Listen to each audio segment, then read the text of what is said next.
أمتنا تشبه بنيانا وليبقى البنيان قويا، نتعاون في الخير جميعا، نتكاتف في الحق سويا، ولننشر في كل مكان أخلاقا فاضلة عليا بسم الله الرحمن الرحيم، والصلاة والسلام على أشرف المرسلين سيدنا محمد وعلى آله وصحبه أجمعين. أهلا وسهلا ومرحبا بكم أعزائي المشاهدين والمشاهدات في موضوعنا الصلابة النفسية. اليوم نتحدث في موضوع جزء آخر من موضوع الصلابة النفسية، وهي يعني ما هي صفات الشخص اللي يتمتع بالصلابة النفسية، حتى يعني الواحد مننا يشوف هل تنطبق في هذه الصفات ولا لا. أولا، الشخص اللي يتمتع بالصلابة النفسية يكون له القدرة على إدارة الأزمات. يعني إذا كانت هذه الأزمة أزمة مادية، أزمة صحية، أزمة نفسية، أزمة اجتماعية، أزمة تتعلق بتربية الأبناء، هذا الشخص اللي يتمتع بالصلابة النفسية يكون عنده المقدرة وتكون عنده الإمكانية ليدير هذه الأزمة. ويمكن مثال عندنا، إذا كان مثلا أنا عندي طفلي وهذا الطفل يعني أصبح يعني تعرض مثلا لمشاهدة بعض المواقع الإباحية وغيرها، أو بعض المواقع اللي يعني تكون هي تخالف عقيدتنا وديننا. إذا كنت أنا كأم وكأب، يعني هذه تعتبر واحدة من أزمات يعني نحن نعاني منها بشكل أو بآخر. إذا كنت أنا كأم وكمربية، وكيف أستطيع أنه أتعامل مع هذه الأزمة؟ هل أنا حأنهار وخلاص يعني ممكن أفقد السيطرة على نفسي، ولا حأدير هذه الأزمة وأتعامل معها وأعرف إيش أسبابها ويعني ولماذا حدث كل هذه الأشياء؟ يعني هذه تعتبر واحدة من يعني المواقف اللي تحتاج مننا نحن كيف ندير أزماتنا حتى نتمتع بالصلابة النفسية. ما حيكون في يعني الأسرة ما تنهار، ما حتكون هي تشعر بعار، وبالتالي ممكن تحكمها في هذه الأزمة والتعامل معها يستطيع أن تتجاوزها. هذه واحدة من صفات الأشخاص اللي يتمتعون بالصلابة النفسية، له القدرة على مواجهة المشكلات وعدم الهروب منها.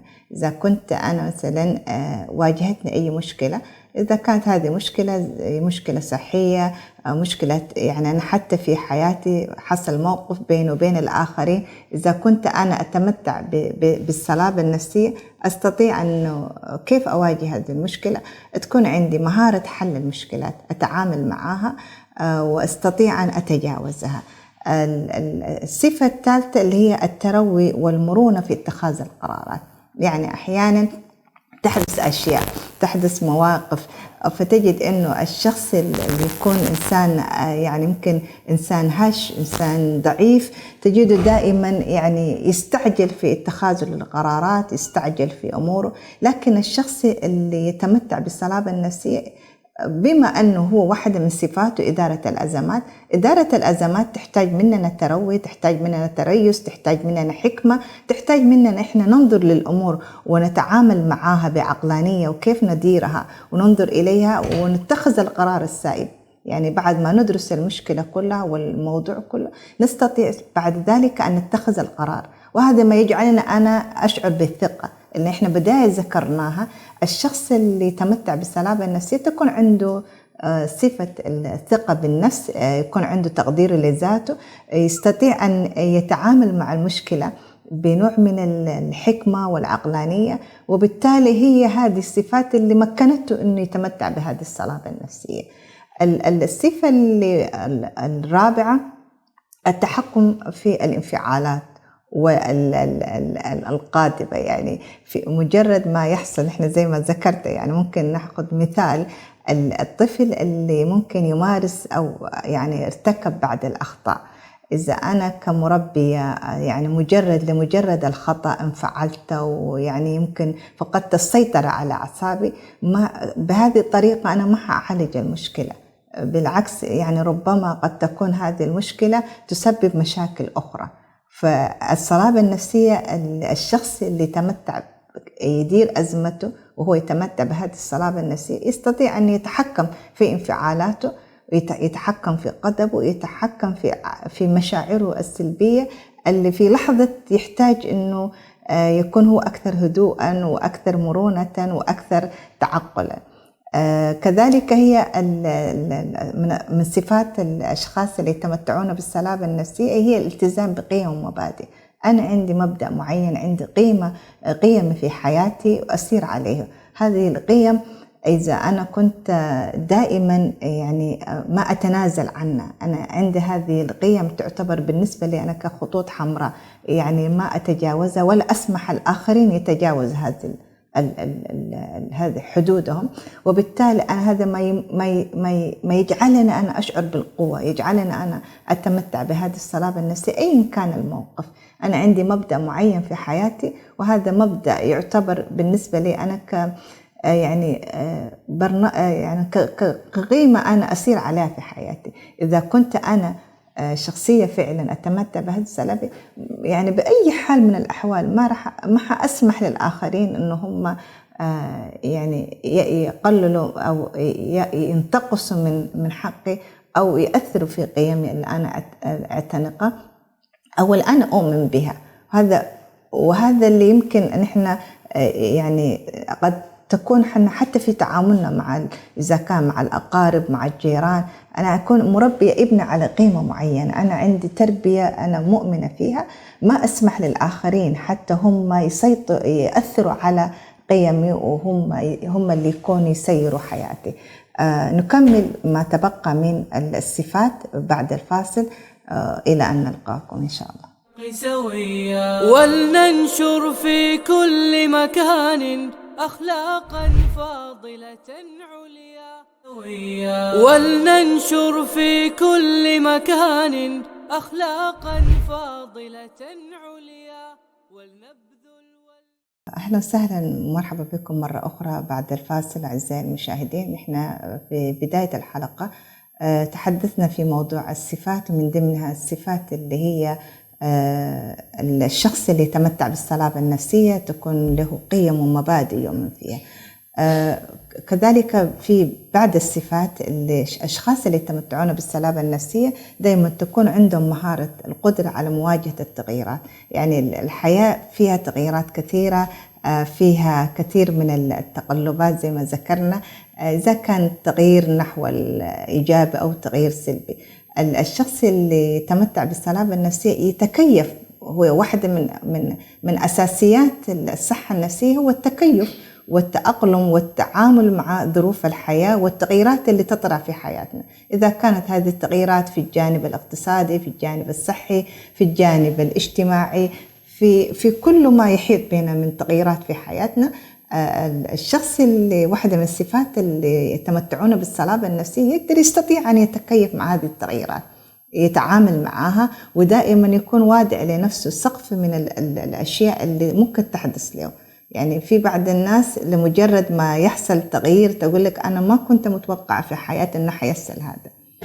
يعني هذه واحدة من التنبؤات أو واحدة من الأشياء اللي نحن ممكن نعيشها حتى مع أصدقائنا، مع أقاربنا، مع أهلنا. يعني تجد إنه تقول لك أنا ما، يعني شخص يقول لك التغيير يعني حصل وكذا، وهو يكون يفاجأ بهذا التغيير لأنه هو دائما ما وضع لنفسه إنه ممكن تحصل هذه الأشياء، لأن الحياة ما تستمر على نظام واحد، ولا تستمر على، يعني الحياة فيها هذه التغيرات. فالشخص اللي عنده إمكانية للتعامل مع هذه التغييرات يكون هذا الشخص يتمتع بالسلامة النفسية، يستطيع أن يتعامل معها، لأنه دائما وادع إنه سقفه للتوقعات. يعني أنا دائما ما حأتوقع إنه الأمور حتمشي بما يعني زي ما أنا عايزاه بالشكل اللي أنا عايزاه، لا، قد تحدث أشياء يعني وده يمكن اللي يحصل أحيانا في مواقف كثيرة. الناس تصدم، تقول لك أنا والله يعني صدمت في شخص ما،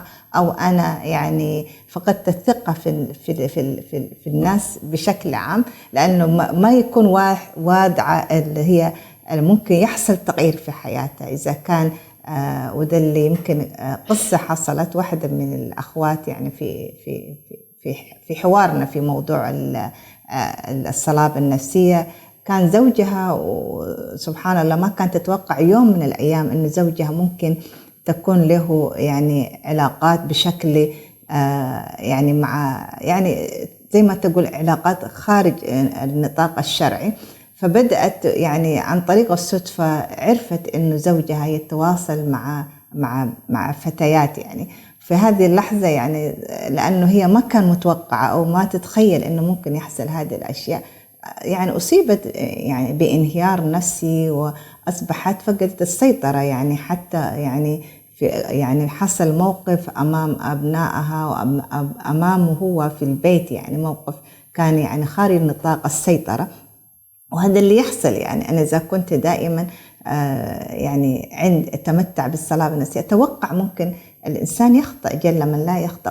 قد مننا يعني الواحد أحيانا سبحان الله يعني الواحد يتعرض لمواقف، يتعرض لأشياء يعني هي نعتبر هي زلات وأخطاء بشر، لكن نستطيع كيف أن احنا يعني في هذه اللحظة نتحكم في عواطفنا ويكون عندنا توقعاتنا كيف أتعامل مع هذا الموقف. إذا حصل من ابني مثلا موقف ما، إذا حصل من زوجي موقف ما، إذا حصل من أصدقائي، من جيراني، من أخواني، كيف تكون أنا يعني حتكون عندي الموقف، كيف أنا حأدير هذه الأزمة، كيف حأتعامل معها. وهذا هو موضوعنا الأساسي، كيف ندير أزماتنا، كيف نتعامل مع الصدمات، كيف نتعامل مع ضغوط الحياة. وهذا ما يأتي إلا بالتدريب، يعني يحتاج مننا الكثير من التدريب، ويحتاج مننا الكثير من الأشياء زي ما يعني اللاعب يتدرب حتى يكون لاعب مشهور في العالم. يعني هذه المهارة، هذه الشهرة، هذه تحقيق النجاح لم يأتي من فراغ. وهذا ما كنت أنا دائما في حواري مع الشباب خاصة، فكنت أسأل الشباب أقول أنت لو عايز تكون مثلا لاعب، يعني عادة الشباب يعني يميلوا لهذه الاهتمامات اللي هي كرة القدم والشهرة وهكذا. فكنت دائما في حديث أناقش معهم أقول أنت لو أنت عايز تكون لاعب مشهور في نادي مثلا من النوادي العالمية، يعني يجب عليك أنك تلتزم بتعاليم المدرب، بتعاليم النادي. فيقول لي دائما نعم، يعني في حقيقة يا دكتورة أنا هذه الأشياء يعني هي فعلا منطقية، وإذا أنا حتى عايزة أحقق مكاسب معينة يحتاج مني الكثير من الجهد، يحتاج مني الكثير من المثابرة والاجتهاد. كذلك الصلابة النفسية حقيقة هي صحيح صفات موجودة، وقد يكون بعض مننا يعني يتمتع بها، والبعض الآخر قد تنقص هذه الصفات، لكن هي ليس حكر لشخص معين، هي قابلة، لأن الإنسان يستطيع أن يتعلم، يستطيع أن يكتسب مهارات ويزيد من وعيه. وهذا اللي دائما نحن يمكن نجده في كثير من الجلسات. يقول لك والله أنا قبل 20 سنة، قبل 15 سنة أنا وضعي غير، يعني أنا كنت زمان لأبسط الأشياء أنا انهار، لأبسط المشكلة أنا يعني خلاص أفقد السيطرة. لكن تقول لك مع مرور الأيام، مع كثرة التجارب، مع مواجهتي لضغوط الحياة، تمكنت واستطعت أن أواجه هذه الضغوط، وأن أنا أصبحت أتعلم من أخطائي وأتكيف معها. وهذا ما نحن تقريبا ما نسعى إليه من خلال هذه البرامج، كيف نحن نستطيع أن نرفع مستوى وعينا، كيف نستطيع الآن ما شاء الله يعني كل شيء متوفر في الإنترنت، كل شيء متوفر عندنا في الوسائل. نحن إذا وظفنا هذه الأجهزة، هذه التكنولوجيا في تطويرنا لذاتنا، في رفع مستوى وعينا، في إن نحن نمتلك مهارات جديدة، بالتالي حنستطيع أن نواجه الحياة. زي ما أنا يمكن في كل حلقة دائما كنا نذكر هذه التقلبات والتسارع اللي حاصل في حياتنا بشكل عام. يعني أصبحت الحياة تسير بوتيرة سريعة جدا. هذا التغيير المستمر يحتاج مننا آلية، يحتاج مننا قوة، يحتاج مننا وعي، يحتاج مننا إدراك، يحتاج مننا كيف أن احنا ندير هذه التغييرات اللي تحصل لنا في حياتنا. يعني يمكن الكثير من الأحداث اللي حصلت يعني فجأة بتكون زي ما الكوارث اللي حصلت مثلا قبل فترة في تركيا، اللي ما كان الناس تتوقع ممكن يحصل هذا الشيء. يعني سبحان الله ربي أراد وجاءت الأقدار وجاءت هذه الكوارث الطبيعية هذه أشياء نحن يمكن ما نتوقعها، لكن عندما تحدث الشخص اللي يكون عنده قوة، يكون عنده عظيمة، يكون عنده صلابة نفسية، هذه الابتلاءات يقدر كيف يصبر، كيف يقدر يواجهها. بالمقابل كذلك يعني يمكن عندنا كثير من الأشياء زي ما ذكرت، يعني بشكل آخر يعني تحصل حروب، تحصل كثير من الابتلاءات في المجتمعات. فهذا الشخص اللي احنا نحتاج أن نتمتع بهذه الصلابة النفسية لنواجه ضغوط حياتنا، لنتكيف مع هذه الضغوط، ولنؤسس حياة أسرية مستقرة. وهذا هو الهدف الأساسي، وننشئ جيل حقيقة، جيل قوي يستطيع أن يتعامل مع ضغوط الحياة. إلى أن نلقاكم في نكمل حديثنا في الحلقات القادمة. نستودعكم الله، والسلام عليكم ورحمة الله تعالى وبركاته. أمتنا تشبه بنيانا، وليبقى البنيان قويا، نتعاون في الخير جميعا، نتكاتف في الحق سويا، ولننشر في كل مكان أخلاقا فاضلة عليا، ولنبذل